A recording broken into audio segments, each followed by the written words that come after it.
नमस्कार.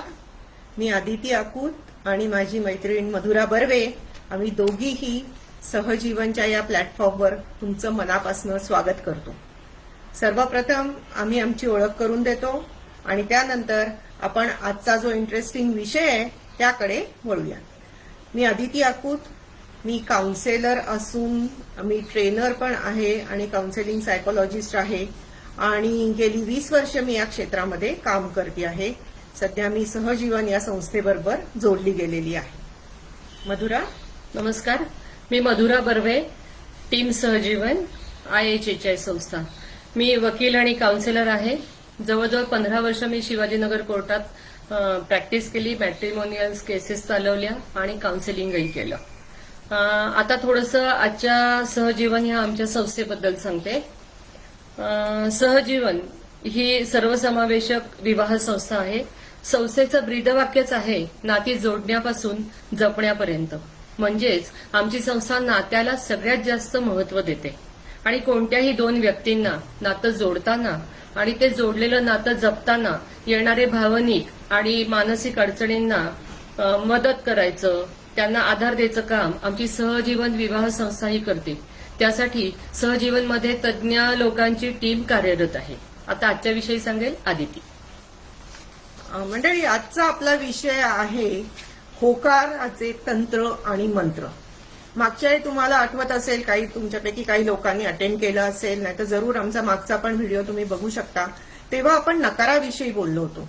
नकार कसा द्यायचा, कसा तो मिळालेला पचवायचा, त्याच्याकडे कशा पद्धतीने बघायचं याविषयी आपण बोललो होतो. पण आज आपण बोलणार आहोत की होकाराविषयी. बरेचदा होकार देणं सोपं आहे असं आपल्याला वाटत असतं. होकार देताना सुरुवातीला आपण अनेक गोष्टी आपल्या ताडून पाहिलेल्या असतात, जसं की शिक्षण काय आहे, नंतर स्थळाची बॅकग्राऊंड काय आहे, नंतर आपली पसंती झालेली आहे की नाही, मुलगा मुलगी एकमेकाला पसंत आहेत की नाही. परंतु ह्या व्यतिरिक्त सुद्धा होकार देताना अनेक गोष्टींची काळजी आपल्याला घ्यायला हवी आणि त्याविषयीच आज आपण बोलणार आहोत.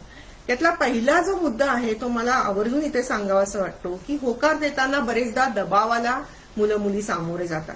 जरी आपण आजकाल म्हटलं की मुलं मुली स्वतंत्र आहेत, ते त्यांचे निर्णय स्वतः घेत असतात, तरी सुद्धा कळत न कळत अशा प्रकारचे कुठले तरी दबाव त्यांच्यामध्ये असू शकतात. खरं. आता उदाहरणच द्यायचं तर कधी कधी पालकांचा असा इनडायरेक्ट दबाव असतो की तुझं आता वयच वाढत चाललंय, किती स्थळं बघणार आहेस, किंवा तुझ्या अपेक्षाच खूप आहे आणि ह्यामुळे किंवा आजूबाजूच्यांची लग्न झाली तुझ्या मित्रमैत्रिणींची, पण तुझंच नाही अजून ठरवते, तर ह्या दबावाला कधी कधी बळी पडून होकार दिला जातो. परंतु असं न करता आपण आपल्या निर्णयावर मनाचा कौल घेऊन ठाम राहायला पाहिजे.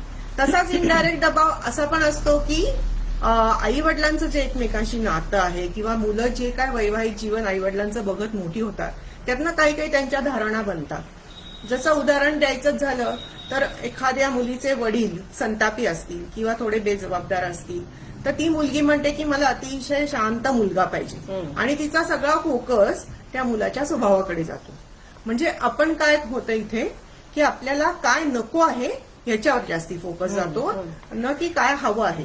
तेव्हा असं न करता आपल्या अपेक्षा काय आहेत, आपल्याला नक्की काय हवं आहे याकडे लक्ष देणं खूप गरजेचं आहे.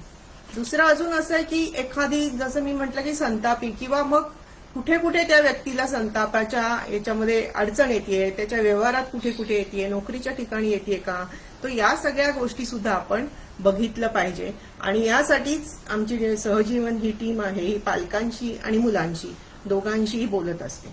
अगदी खरंय. सहजीवन ही टीम तर मदतीला आहेच आहे आणि कोणाच्याही दबावामुळे किंवा समाजाच्या अननोईंगली आलेल्या भीतीमुळे जर होकार दिला तर तो चुकीचाच असतो. हे अगदी बरोबर आहे. पण आता ही मुलं आपण प्रॅक्टिकल आहोत, या दबावाला बळी पडत नाही. किंवा असं जरी आपण आता एक चित्र आपल्या डोळ्यासमोर असेल तरी पण आजची पिढी थोडीशी फॅन्टसीज मध्ये जगणारी सुद्धा आहे असं मला खूप जाणवलं. म्हणजे जेव्हा मुलांशी बोलणं होतं तेव्हा, म्हणजे लग्नाचं वय हे स्वप्नाळू आहे वगैरे अगदी सगळं आपण कबूल करतो, पण असं वाटतं की स्वप्नाबरोबरच परिस्थितीचं आकलन करून जर तुम्ही समोरच्या नात्याला होकार दिलात, समोरच्या व्यक्तीला होकार दिलात, जर त्याच्यानंतर जे तुमचं नातं जुळेल ते नक्कीच आनंदी असतं. म्हणजे आता एक गमतीने तुला एक सांगते की मंगेश पाडगावकर म्हणायचे की मी कुठे म्हणालो परी मिळावी, मी कुठे म्हणालो परी मिळावी, फक्त जरा बरी मिळावी, गालावर खळी नको तिच्या, फक्त जरा हसरी मिळावी. आता ह्या अगदी साध्या अपेक्षा झाल्या खरं तर, किंवा ह्या होकाराला अगदी पूर्वी असं एवढंच महत्व होतं. पण आता ह्याचे सगळेच नॉर्म्स बदलत चाललेले आहेत. इव्हन आता आपण जर लग्न बघायला लागलो तर लग्नाचे फंडेच बदललेले आहेत, लग्नाच्या पद्धतीच बदललेल्या आहेत. त्याच्यात मग सिनेमाचा पगडा आला, सोशल मीडियावर सगळं फिल्मी मुलामा देऊन जे शेअरिंग केलं जातं ते आलं, किंवा स्वप्नात रमणारी मुलं आता आपल्याला जास्तीत जास्त दिसत आहेत. तर ह्या मुलांना एकच असं सांगावंसं वाटतं की तुम्ही जे हे होकार देताय ते तुम्ही परिस्थितीशी नातं जुळवत नाही आहात, तर तुम्ही त्या व्यक्तीशी नातं जुळवताय.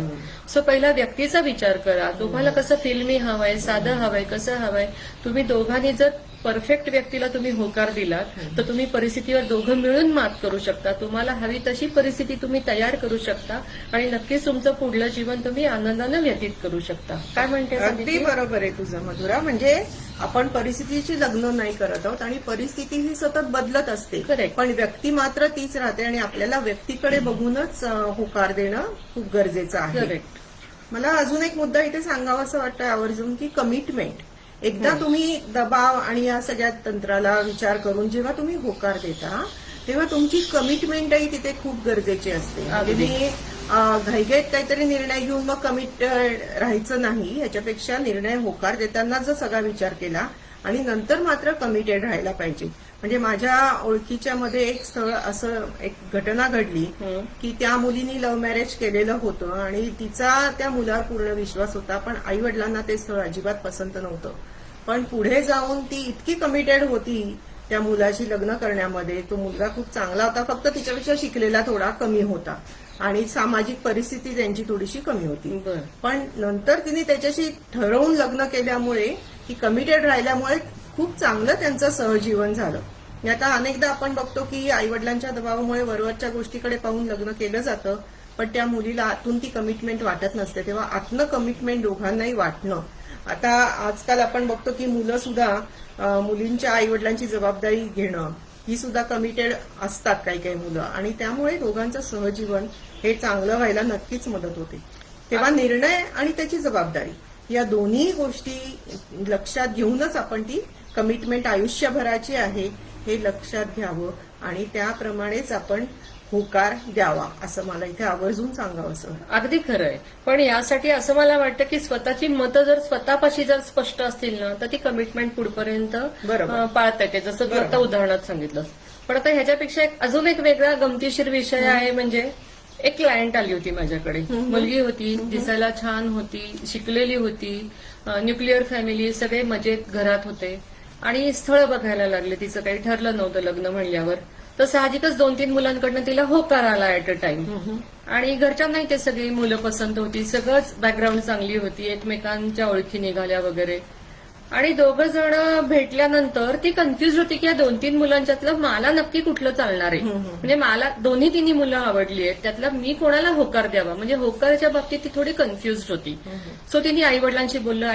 आई वडील म्हणले की तुझं आयुष्य हे तिघही जण चांगली आहेत, तुला जे हवंय ते तू कर.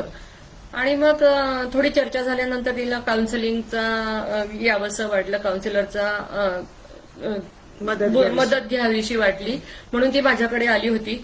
आणि मग तिला मी विचारलं की काय झालंय, तर ती म्हणली मॅडम सगळेच मुलं चांगली आहेत आणि मी जरा कन्फ्युज्ड आहे, कारण माझ्या पॅरामीटरमध्ये सगळी बसणारी आहेत, सो काय करायचं. मग तिला म्हणलं आधी सगळ्यात महत्वाचा मुद्दा म्हणजे तू सगळ्या मुलांशी बोलताना स्पष्ट सांग की मी आता तुमच्याशी नीट बोलते, याचा अर्थ हा होकार नाही, होकाराची पद्धत वेगळी असायला पाहिजे. सो हा होकार नाही, मी फक्त तुमच्याशी बोलतेय आणि या 3 पैकी मी एक कुठला तरी चूज करू शकते. So give me some time to decide. त्या तिघही जण समजूतदार, आजकाल तर मुलं सगळी बोलतात, फेसबुक व्हॉट्सअप सारखं चालू असतं. सो सगळ्यांनीच समजून घेतलं. मग तिला आणि मी एक सांगितलं की तू ज्याच्याबरोबर बोलताना कम्फर्टेबल असशील, ज्याच्याबरोबर परत बोलावंसं वाटेल, मनमोकळं बोलावंसं वाटेल, काही मनातलं शेअरिंग करावंसं वाटेल, त्याला तू खरा होकार दे आणि तू याच्यावर विचार कर. तिनेही विचार केला. खरं अगदी छोटीशी ही बाब आहे, पण तिनेही त्याच्यावर विचार केला. त्यातला एक मुलगा तिला आवडला, तिने त्याला होकार दिला आणि आता पुढल्या महिन्यात त्यांचं लग्न होईल. म्हणजे ही पण एक होकाराची पद्धत आजकाल वेगळी आहे पण मुलांना कन्फ्युज करणारी आहे. सो अशा वेळेला तुम्हाला जर अगदी गोंधळच होत असेल आणि घरच्यांना पण लक्षात येत नसेल तर तुम्ही आमच्या सहजीवनमध्ये कधीही येऊ शकता. आम्ही सगळेजण तुमच्या मदतीसाठी तत्पर आहोतच. अगदी बरोबर.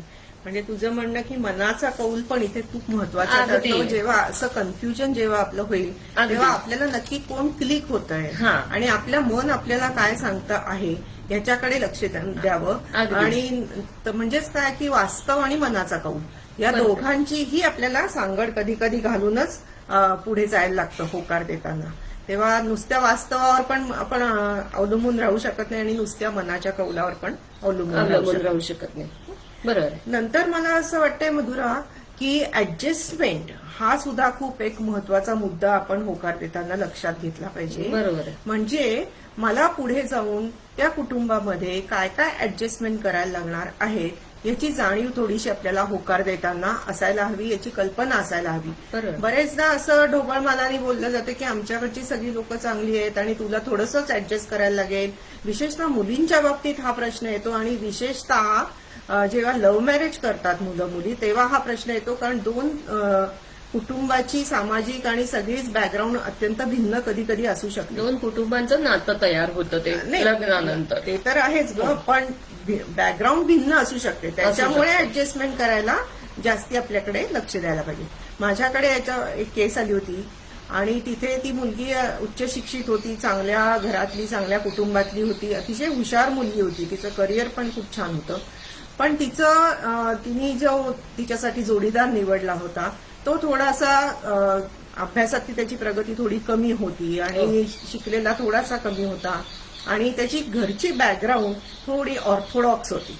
आणि त्याच्यामुळे काय झालं की 7 वर्ष ते जेव्हा भेटत होते तरी त्याच्यानंतर सुद्धा ती माझ्याकडे लग्न झाल्या 1-1.5 वर्षात ती मुलगी आलेली होती. आणि मला खरोखर आश्चर्य वाटलं की 7 वर्ष जेव्हा तुम्ही भेटता आहात एकमेकाला तेव्हा आता 1-1.5 वर्षात असा काय प्रॉब्लेम आला की तुम्हाला डिवोर्स घ्यावासा वाटतोय.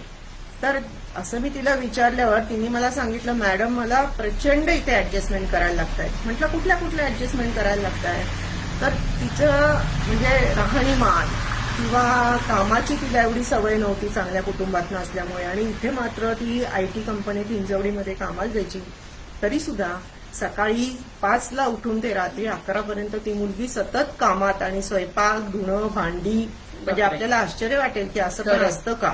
तर अशा पद्धतीने तिला ते व्हेज नॉनव्हेजचा खूप मोठा तो इश्यू होता. त्याच्यानंतर अजून राहणीमानावर त्या लोकांचा खूप हे होता की तू आता ऑफिसमध्ये जाते तर साडी नेस आणि कमीत कमी मंगळसूत्र घाल, जोडवी घाल. तर ती म्हणे मी इतकी ऑडमॅन आउट दिसते त्या सगळ्या सिनॅरिओमध्ये की मला हे असं खूप ऍडजस्टमेंट इथे करायला लागतात. आणि त्या मुलाचा त्यांनी आधी सांगितलं की थोड्याफार ऍडजस्टमेंट करायला लागतील. पण ह्या अशा गोष्टी खूप गरजेच्या आहेत की विचारात घेणं की आपल्याला नक्की काय काय ऍडजस्टमेंट करता येईल. कधी कधी एकत्र विभक्त कुटुंब किंवा नोकरी आणि बिझनेस. तर ह्या सगळ्या पार्श्वभूमीचा विचार या ऍडजस्टमेंट करताना जरूर मुलामुलींनी करावा आणि त्याप्रमाणे मग आपण होकार द्यायचा आहे किंवा नाही, आपल्याला या ऍडजस्टमेंट जमणार आहेत किंवा नाही याचा जरूर विचार करावा. अगदी असं खरं मला आहे. वाटतं. म्हणजे कसं आहे माहितीये का, अरेंज मॅरेज असो, लव्ह मॅरेज असो किंवा कुठल्याही 2 व्यक्तींमधलं नातं असो त्याच्यात ऍडजस्टमेंट ही असतेच. पण सुरुवातीलाच तर त्याच्यात जर स्पष्टता असेल ना तर ते ऍडजस्ट करायला थोडं सोपं जातं किंवा दोघांकडूनही ती ऍडजस्टमेंट होते. म्हणजे तो पुढे त्यांचं आयुष्य सुखाने जाऊ शकतं. आता होकार देताना अजून एक अशीच गोष्ट मला ऍडजस्टमेंटला लागून सांगावीशी वाटतेय की मुलं खूप जजमेंटल असतात. आजकाल न्यूक्लिअर फॅमिली असते, जॉईंट असते, व्हॉट एव्हर जे काही असेल ते. पण मुलं आपल्या आई वडिलांना, आपल्या मित्रमैत्रिणींना, आपल्या काका काकूंना किंवा नातेवाईकांना असं रोल मॉडेल समजत असतात आणि हे लक्षातच घेत नाही की 2 व्यक्ती वेगळ्या असतात, 2 कुटुंब वेगळी असतात. अगदी शेजारी शेजारी राहणाऱ्या सुद्धा दोन्ही कुटुंबांमध्ये फरक असतो. जसं तू आता सांगितलंस तसं की ऍडजस्टमेंट करायला लागतात तसं. सो जजमेंटल न राहता म्हणजे माझी आई अशी आहे म्हणजे सासरी गेल्यावर सासू पण तशीच असेल किंवा मुलाच्या बाजूने उलट होऊ शकतं किंवा आमच्या घरात असा बिझनेस आहे असे सगळे डिसिजन घेतात म्हणजे तिकडे पण बाबाच घेत असेल किंवा असे जे काही जजमेंटल मुलं जातात किंवा माझ्या मैत्रिणीच्या नवऱ्यानी तिच्याबरोबर असं वागलं म्हणजे माझा नवराही असंच काहीतरी वागेल, हे जे काही डोक्यात विचार आधीच ठेवून जातात ना मुलं, तर त्यांनी पुढे होकार असतो, सगळं छान असतं, त्यांचं रिलेशन छान होऊ शकतं. फक्त हा हा कुठला तरी एक किडा डोक्यात राहतो आणि मग त्यांनी ते कुठेतरी ते असंतोष होतो, भांडणं होतात. त्यामुळे होकार देताना ही पण एक गोष्ट ठेवावी की तुम्ही क्लीन माइंडनी जा आणि तो माणूस कसा आहे त्याला समजून घ्या. समोरच्या माणसाला हे कुटुंब वेगळं आहे म्हणल्यावर वेगळंच असणार आहे. मग मुलगा असो, मुलगी असो, आणखीन दुसरी वेगळी कुठली नाती असू देत, पण समोरचा पूर्ण भिन्न असणार आहे. त्यामुळे ऍडजस्टमेंट जशी करायला लागणार आहे तसं आपल्या जशा अपेक्षा आहेत तशाच अपेक्षांनी तो रिॲक्ट होईल समोरचा माणूस, असं तुम्ही समजू नका. सो जजमेंटल न होता मनाचा कौल तुम्ही घ्याच, पण परिस्थिती, मनाचा कौल असा सगळा आढावा घेऊन त्याला होकार द्या आणि तरच पुढे जा. नाहीतर मग कन्फ्युजन असेल तर मग थोडा वेळ घ्या आणि मग होकार द्या. बरोबर आहे. तर जजमेंटल होणं हा पण खूप महत्वाचा मुद्दा आहे. महत्त्वाचा मुद्दा आहे. आणि इनडायरेक्टली आपल्यावर ते मनामध्ये असतात ती जजमेंट्स आणि त्याच्याबरोबरच कारण आपण लहानपणापासून आपल्याला वाढत तोच पगडा गेलेलो असतो. एक्झॅक्टली. त्यामुळे तो जजमेंटल आपण आपल्या नकळत होतो. अगदी. तेव्हा आपण तसं होतो आहे का हा सुद्धा विचार करायला पाहिजे. बरं. आणि तू म्हणलीस तशी टीम सहजीवन आपल्या सदैव इथे मदतीला आहे, अगदी, तत्पर आहे. अगदी. म्हणजे मला इथे आपल्याकडे एक केस आलेली आठवती आहे की आई वडील आणि ती मुलगी हे आपल्याकडे आले होते अशा कन्फ्युजन मध्ये की आम्ही कोणाला नक्की होकार द्यायचा आहे आणि काय करायचं आहे. ओके. आणि तेव्हा मला असं आठवते की आपण त्या मुलीला पण बोलवलं, मग तिच्या आई वडिलांना पण, ते पण आपल्याकडे आले आणि त्याच्यानंतर आपण त्या होणाऱ्या तिच्या मुलाशी पण थोडं बोललो की म्हणजे या सगळ्या लोकांनी एकत्र येऊन, जसं तू हे सगळा विचार करून की दोन कुटुंबांचं लग्न, अजूनही भारतामध्ये लग्न जेव्हा होतं तेव्हा दोन कुटुंब त्याच्यात असतात आणि कुटुंबातल्या सगळ्यांची जर सर्वसंमती असेल आणि तरच ते लग्न थोडं यशस्वी होण्याकडे जातं. अगदी बरोबर आहे. त्यामुळे आपल्याला असं लक्षात येतं की जजमेंट न होता आपण हा होकार जरूर दिला पाहिजे. बरोबर. मला इथे अजून एक मुद्दा असा सांगावा असं वाटतोय की भूमिका संघर्ष हा जो मुद्दा आहे, महत्वाचा मुद्दा आहे की कधी कधी ज्याला आपण रोल्स आणि रिस्पॉन्सिबिलिटीज म्हणतो की मला नक्की या लग्नानंतर माझा नक्की रोल काय असणार आहे. मुलींच्या बाबतीत आपल्याला माहितीये, तसंच मुलांच्याही बाबतीत घडतं. पण मुलगी एकाच वेळी जेव्हा लग्न होऊन जाते दुसऱ्या घरामध्ये किंवा दुसऱ्यांशी संबंध जेव्हा कुटुंबामध्ये ती जाते तेव्हा ती तिथली सून असते, नंतर ती कोणाची तरी मामी असते, काकू असते, कोणाची तरी वहिनी असते आणि पत्नी तर अति असतेच. आणि जेव्हा पत्नी असते त्याला सुद्धा खूप गोष्टी, तिच्या भूमिका वेगळ्या वेगळ्या कधी कधी असू शकतात. म्हणजे अत्यंत मोकळ्या कुटुंबात वाढलेली जी मुलगी आहे ती नवऱ्याला मित्रासारखा त्याच्याकडे बघेल आणि तिची अशी अपेक्षा असू शकते की मला मैत्रिणीसारखं यांनी वागवावं. पण कधी कधी असं होतं की नवऱ्याची अशी आहे की माझी ही पत्नी आहे आणि पत्नीची सगळी कर्तव्य तिने करावी अशी पण अपेक्षा असू शकते.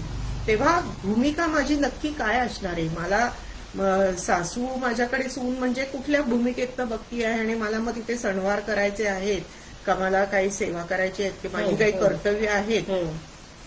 तर या गोष्टीचा जरूर आपण अभ्यास करावा. कारण की असं आहे की आजकाल मुली करिअर वुमन पण असतात. म्हणजे त्या फक्त लग्न करून पत्नी किंवा सून ह्या गोष्टीमध्ये नसतात, तर त्या करिअर पण त्यांचं छान त्यांना चालवायचं असतं आणि त्याच्यासाठी त्यांची बरीच इन्व्हेस्टमेंट, जेव्हा 25व्या वर्षी मुलगी लग्न करते तेव्हा तिने आधीची बरीच वर्ष त्याच्यासाठी घालवलेली असतात आणि करिअर हे पण तिला महत्वाचंच वाटत असतं. तेव्हा हे पण आपल्याला पाहिजे की मी करिअर वुमन पण म्हणून सुद्धा त्या घरामध्ये मला ऍक्सेप्टन्स आहे का. नाहीतर मग आपल्याला माहितीये की सुपर वुमनायटिस बऱ्याच मुलींना दुर्दैवाने होतो आणि तो खूप टाळाचा तो विषय असतो. कारण रोज अनेक गोष्टी मॅनेज करायच्या आणि रोजच्या रोज त्या करायच्या, या खरोखरच ताण देणारा विषय आहे. तेव्हा करिअर वुमन सुद्धा हा माझा तिथे भूमिका सगळ्यांना मान्य आहे की नाही हा एक आपण करायला पाहिजे. मलाकडे एक अजून केस आली होती, तेथे असंच झालं की ती मुलगी अत्यंत हुशार होती आणि काही कारणाने तिने ही पूर्वकल्पना न दिलेली असताना तिला तिचं करिअर मध्यावर सोडून द्यायला लागलं की मुलं पाळणाघरात ठेवायची नाहीत असं तिच्या घरच्या सगळ्यांचं म्हणणं होतं. आता त्याच्यानंतर तिला इतकं त्याचं रिग्रेट राहिले आयुष्यभर की मी एवढी छान शिकले, माझं सगळं मी स्वप्न काही बघितली होती त्या करिअरच्या माध्यमातून, म्हणजे गरजेचा होता पैसा अशातला भाग नाहीये, परंतु तिला स्वतःला सिद्ध करण्याच्या ज्या संधी तिला करिअरनी मिळणार होत्या त्या सगळ्या तिच्या नाकारल्या गेल्या. अशी कुठेतरी भावना तिच्यामध्ये राहिली. मग आम्ही तिला थोडं आरईबीटीच्या आपल्या अंगाने काउन्सिलिंग केल्यावर तिची सल थोडासा तो कमी झाला. तर अशी म्हणून खूप आयुष्यात परिणाम करणाऱ्या गोष्टी असतात तेव्हा सहजीवनावर या गोष्टींचा खूप परिणाम होतो, दोघांच्या नात्यांवर याचा परिणाम खूप डीपली होतो. तेव्हा भूमिका संघर्ष आपल्याला कसा टाळता येईल याच्याकडे सुद्धा लक्ष देणं आणि आपल्या रोल्स आणि रिस्पॉन्सिबिलिटीज नक्की काय असणार आहेत हे आपण लक्षात घेणं, हे सुद्धा मला वाटतं होकार देताना गरजेचं आहे. आणि इथेच मग तू ती पहिल्यांदा जी म्हणलीस की स्व ओळख, की तुम्ही स्वतः कसे आहात हे इथे जाणून घेणं खूप महत्वाचं आहे. म्हणजे मला काय हवंय नक्की आणि मी कशी आहे आणि मी कुठे ऍडजस्ट होऊ शकणार आहे या गोष्टींची आपल्याला कल्पना आधी असणं खूप गरजेचं आहे. बरोबर आहे. आता तुझे भूमिका संघर्षाची जी आता आम्हाला एक मुद्दा सांगितलास किंवा संकल्पना सांगितलीस, तर त्याच्यासाठीच आता इतका मोकळेपणा सगळीकडे आलेला आहे की मला तेच सांगायचे की आमची सहजीवन विवाह संस्था जी आहे ती या बाबतीत थोडी बाकीच्यांपेक्षा वेगळी कशी आहे, तर ती फक्त लग्नासाठी किंवा विवाह जमवण्यासाठी तुम्हाला मदत करत नाही, तर ती विवाहाआधी, विवाहानंतर किंवा अशा भूमिका जर तुम्हाला कन्फ्युज करत असतील, गोंधळात पडत असतील, निगेटिव्हिटी येत असेल, डिप्रेशन येत असेल, तर ह्या सगळ्यासाठी आमची तज्ज्ञ टीम तुम्हाला कधीही मदत करायला तयार आहे. तर तुम्ही कधीही इथे येऊ शकता, फक्त विवाहासाठी नाही तर विवाहाआधी आणि विवाहानंतर जर तुम्हाला काही अडचणी येत असतील तर त्याच्यासाठीही आम्ही नेहमी तत्पर असू. आणि आता हे सगळं आपण होकाराचं सांगतोय, तर त्याच्यात अजून एक मुद्दा मला आता बोलता बोलता असा आठवला की आजकाल लव्ह मॅरेज समजा ठरलं नाही तरी अरेंज मॅरेज करताना सुद्धा मुलं एकमेकांशी आधी बोलतात, व्हॉट्सअप करतात, फेसबुकवर असतात, भेटतात, सगळं करतात. असं करताना होकार द्यायची सुद्धा एक वेळ असते, हे त्यांच्या लक्षात येत नाही की होकार कधी द्यावा. एक मुलगा माझ्याकडे आला काउन्सिलिंगसाठी, छान होता, नॉर्मल होता, त्या मुलीच्या जवळजवळ प्रेमातच होता, जरी ठरवून लग्न झालं असेल तरी. आणि तो म्हणला, मॅडम ती मुलगी मला पटकन होकार देत नाहीये, माझ्याबरोबर फिरतीये, आम्ही घरचे सगळे एकमेकांना भेटतोय. तो म्हणला असं कसं काय, तर तो म्हणला की सगळं ठरलंय, लग्न ठरल्यात जमा आहे, 80% लग्न ठरलंय, पण ती म्हणते की मी आता MBA करतेय, सो तू थांब, मला नंतर 1 वर्ष नोकरी करायची, म्हणजे माझं करिअर सेट होईल, आणि मग ती नोकरी कुठे मिळेल हे मला माहिती नाही, सो पुण्यात असेल तर पुण्यात, पुण्याबाहेर असेल तर बाहेर, जिथे कुठे असेल ते आपण नंतर ठरवू, तू तिकडे यायचंय, मी इकडे यायचंय. असं म्हणजे तिलाही त्याच्याशी लग्न करायचं होतं, घरच्यांना सगळ्यांना मान्य होतं, पण ती होकार 100% द्यायला तयार नव्हती. आणि ह्या मुलाला कमिटमेंट हवी होती, जशी तू सुरुवातीलाच कमिटमेंटचा मुद्दा सांगितलास तसा, की कमिटेड असल्यानंतर मग तुम्ही परिस्थिती बदलू शकता, हे ती मुलांच्या अजून लक्षात येत नाही, वयामुळे असेल किंवा काय. मग तो मुलगा आला, मग त्याच्याशी थोडी चर्चा केल्यानंतर लक्षात आलं की दोघंही गोंधळलेले आहेत, दोघांनाही एकमेक पसंत आहेत, पण पुढचं काय ते त्यांना अजून ठरवता येत नाही आणि घरचे ह्याच्या पुढे काही करू शकत नव्हते त्या दोघांपुढे. मग तिलाही एकदा बोलवून घेतलं, आम्ही तिघांनी मिळून याच्यावर चर्चा केली आणि असं सांगितलं की परिस्थितीचं आकलन करून आणि वास्तव आणि व्यक्ती या तिघांमध्ये तू गोंधळ न घालता तुला काय हवंय, व्यक्तीशी नातं हवंय, जसं आपण आतापर्यंत सांगत आलो या सेशनमध्ये की व्यक्तीशी तुला नातं जोडायचंय, त्याच्यानंतर तुम्ही परिस्थिती बदलू शकता, त्याच्यानंतर तुम्ही दोघं मिळून सहजीवन जगू शकता, हे लक्षात घे आणि प्रेफरन्स कशाला द्यायचं ते ठरव. असं म्हणून मग ते दोघं खुश झाले आणि ते परत गेले. म्हणजे मला ह्या सगळे आज जे काही आपण बोललोय त्याच्यात सारासार विचार केला, म्हणजे एक मला असं सांगावंसं वाटतंय तुला की सारासार विचार करून आणि मनाचा कौल घेऊन योग्य प्रकारे योग्य वेळी दिलेला होकार म्हणजेच सुखी आणि समाधानी सहजीवनाचा स्वीकार, हे अगदी छोटंसं होकाराचं तंत्र आणि मंत्र या मुलांनी लक्षात ठेवलं ना तर त्यांच्या इतकं सुखी कोणीही होणार नाही. वा वा, मस्त, छानच. तुझी ही लाईन मला फार आवडलेली शेवटची आणि ती लक्षात ठेवण्यासारखीच आहे. तू म्हणतेस तशी कमिटमेंट अँझायटी हा पण आजकाल मला खूप मुलांमध्ये दिसतो बरं का. म्हणजे काय अशी प्रोसिजर आहे की हे ऑनलाईन शोधतात म्हणजे ह्याच्यामध्ये, आणि मग ते व्हॉट्सअप आणि याच्यावर कॉल, व्हिडिओ कॉल, म्हणजे हे सगळे लॉंग डिस्टन्स ज्या रिलेशनशिप आता डेव्हलप होत आहेत, तर त्याच्यामध्ये हे बोलत असतात आणि मग एकाच वेळी ते एकाच मुलीबरोबर ते बोलत राहतात आणि त्याच्यामध्ये एक 5 महिने 6 महिने असेच एका व्यक्तीची ओळख करून घेण्यात जातात. आणि मग इथे ते धड कमिटही कोणाला करू शकत नाहीत की अटॅचमेंट पण वाढलेली असते, अटॅचमेंट पण वाढलेली असते, तिचा विचार पण चालू असतो. सो ही कमिटमेंट अँझायटी जी आहे हा सुद्धा एक महत्वाचा मुद्दा इथे आपल्याला मांडता येईल की त्याच्यामुळे खूप गोष्टी पॅरेंट्स खूप कन्फ्युज होतात की आता ह्या मुलाला नक्की मुलगी आवडलीये का नाही, पुढे जायचंय की नाही. आणि मग ते जर तिथे थांबलं की परत मग पुढे 4-5 महिने दुसरी व्यक्ती बरोबर त्यांचं परत हे बोलणं सुरू होतं. सो हा जो काही मुद्दा आहे तुझा तो अगदी योग्य आहे की वेळेत आपण होकार देणं खूप गरजेचं आहे, नाहीतर मग थोडासा कन्फ्युजन तिथे होऊ म्हणजे शकतं. ह्या कशालाही तुम्हाला जर मदत हवी आहे, असेल, बरोबर. म्हणजे नात्यासाठी, विवाहाच्या आधी, विवाहानंतर येणाऱ्या भावनिक मानसिक अडचणींसाठी, तर तुम्ही सहजीवनला कधीही फोन करू शकता. सहजीवन विवाह संस्थेचा नंबर आहे 78 75 97 96 80, म्हणजेच 7875979680 आणि सहजीवनचा ईमेल आयडी आहे sahajivan@gmail.com. अगदी मस्त सांगितलास. परत आपण तो एकदा नंबर रिपीट करू शकतो. अगदी. दुसरा मला एक छोटासा मुद्दा इथे सांगावा असं वाटतो की हे सगळं आपण कशासाठी करतो आहोत, तर हितवर्धक विवाह अशी एक आपल्याकडे संकल्पना आहे. आपल्या काउन्सिलिंग मध्ये ती आहे की दोघांचीही जोडीनी प्रोग्रेस त्या विवाहामुळे व्हावी. जिथं सहजीवन. सहजीवन जेव्हा करतो आपण, ही दोन्ही चाकं रथाची आहेत, ती सारख्याच यांनी धावली पाहिजेत. बरोबर. आणि या हितवर्धक विवाहासाठी आपल्याला हे खूप गरजेचं आहे की मेड फॉर इच अदरच्या खूप मागे न लागता मोल्ड फॉर इच अदर आपल्याला जमतं आहे का. अगदी आणि परफेक्ट. त्यासाठी आपल्याला या तंत्र आणि मंत्राचा खूप उपयोग होऊ होणार शकतो. आहे.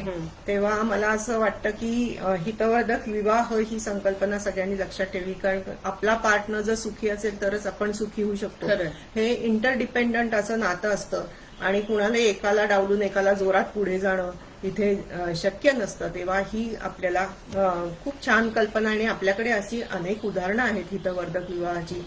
अभयभंग, राणीभंग असेल किंवा कोल्हे दाम्पत्य असेल. सो दोघांची प्रोग्रेस, दोघांची एका दिशेने जर वाटचाल छान होत असेल तर मग त्या विवाहाला अजून एक वेगळं परिमाण आपण देऊ शकतो असं मला वाटतं. अगदी बरोबर आहे. तेव्हा आता आपण कन्क्लुडिंग काही गोष्टी आपण लक्षात ठेवूयात जाता जाता की स्व ओळख, सजगता, वैचारिक लवचिकता, निर्णय क्षमता, काळाचं आणि वास्तवाचं भान, या गोष्टी जर आपण होकार देताना लक्षात ठेवल्या तर मला असं वाटतं की आपला होकार हा योग्य राहील आणि याचे अत्यंत आपल्याला पुढे भावी आयुष्यात खूप छान आपल्याला याचा परिणाम आपल्याला जाणवतील. आणि मनापासून आपण त्या व्यक्तीबरोबर इन्व्हॉल्व्ह झालो आहोत, मनापासून आपण ते सहजीवन जगत असू, तर मग किती संकट आली, किती आपल्याला काही प्रॉब्लेम्स आले आयुष्यामध्ये, तरी दोघं मिळून आपण त्याला सामना करण्यासाठी सदैव तयार राहू. ही एक धारणा आपल्याला लग्न करतानाच आपल्या मनामध्ये नक्की असेल. त्याच्यात काही अडचण आलीच तेव्हा तर आम्ही सहजीवनची सगळी आमची टीम जी आहे ती मदतीला सदैव तयार आहे. तुमच्या मदतीसाठी आहे. परत एकदा मी सहजीवनचा नंबर रिपीट करते. 7875979680. 78 75 97 96 80. तेव्हा हा नंबर आपण जरूर लक्षात ठेवा. सहजीवनचं ऑफिस सुद्धा पुण्यामध्ये आहे, मयूर कॉलनी येथे. तेव्हा तुम्ही कधी ऑफिसमध्ये पण येऊ शकता. सध्या आमच्याकडे आम्ही थोडा फ्री रजिस्ट्रेशन सुद्धा चालू आहे या लॉकडाऊनच्या सगळ्या बॅकग्राऊंडमध्ये. तर तुम्ही जरूर फ्री रजिस्ट्रेशनचा लाभ घ्या आणि जास्तीत जास्त इथे रजिस्टर करा. इथे तुम्हाला सगळी माहिती सहजीवनच्या ऑफिसमध्ये किंवा ऑनलाईन फोन करून सुद्धा मी तुम्हाला सगळी देऊ शकतो. तेव्हा जरूर तुम्ही याचा विचार करा. आणि अशा प्रकारे होकाराचं तंत्र आणि मंत्र आज आपण शिकलेलो आहोत. असे अनेक विषय घेऊन आम्ही परत परत तुमच्या भेटीसाठी येत राहणार आहोत, कारण की हा विषय खूप मोठा, तितकाच आपल्या महत्त्वाचा आहे. जिव्हाळ्याचा आहे, आपल्या आयुष्यावर परिणाम करणारा आहे. तेव्हा लग्नाच्या सगळ्या बाबतीत तुम्हाला मदत करायला आम्ही नक्कीच तयार असू. आज आपण इथेच थांबूयात आणि परत पुढच्या वेळी एक नवीन विषयासह परत भेटूयात. धन्यवाद.